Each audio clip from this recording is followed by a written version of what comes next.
사도행전 18장. 이 일 후에 바울은 아테네를 떠나 고린도로 갔습니다. 그곳에서 그는 아굴라라는 유대 사람을 만났습니다.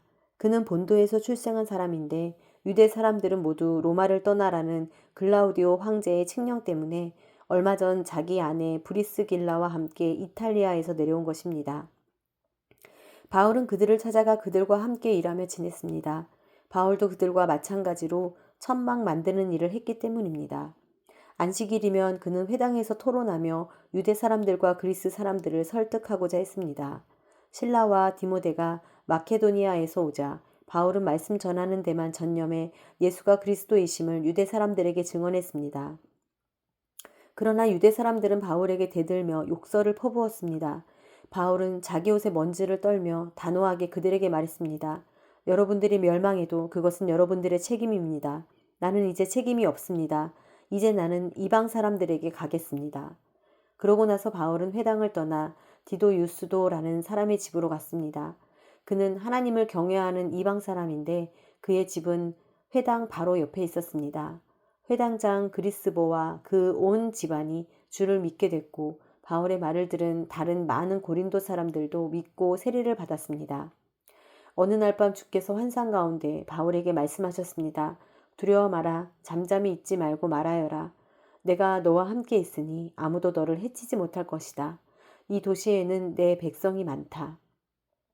그래서 바울은 그곳에 1년 반 동안 머물면서 그들에게 하나님의 말씀을 가르쳤습니다. 갈리오가 아가야 지방의 총독이었을 때 유대 사람들이 일제히 들고 일어나 바울을 잡아 법정으로 끌고 가 이 사람이 율법에 어긋난 방법으로 하나님을 섬기라고 사람들을 설득하고 있습니다. 라고 고소했습니다. 바울이 막 입을 열려고 하는데 갈리오가 유대 사람들에게 말했습니다. 크든 작든 무슨 죄가 있어 당신네 유대 사람들이 불평한다면 내가 들어줄 만하오. 그러나 그것이 언어와 명칭과 당신의 유대 사람들만의 율법과 관련된 것이라면 당신들 스스로 알아서 해결하시오. 나는 그런 일의 재판자가 될 수 없소. 그들은 그들을 법정에서 쫓아냈습니다.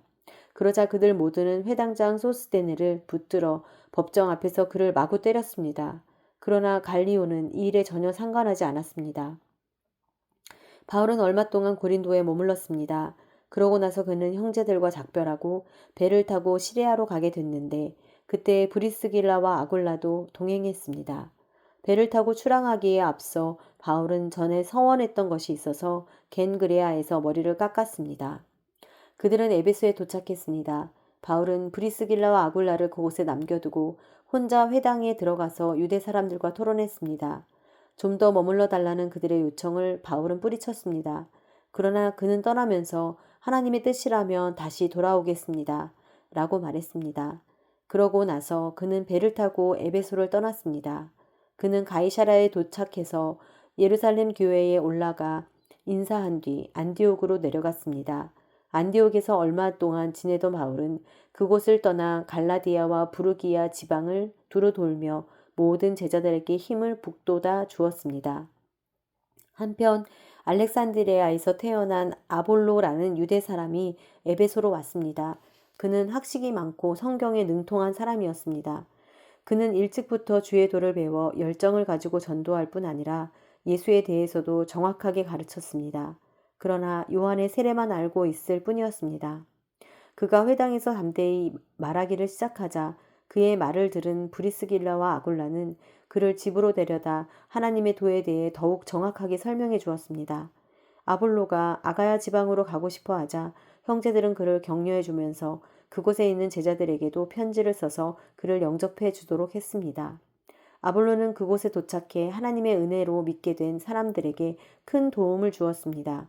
이것은 그가 성경을 가지고 예수가 그리스도이심을 보여줌으로써 공중 앞에서 유대 사람들을 향해 강력하게 논증했기 때문입니다.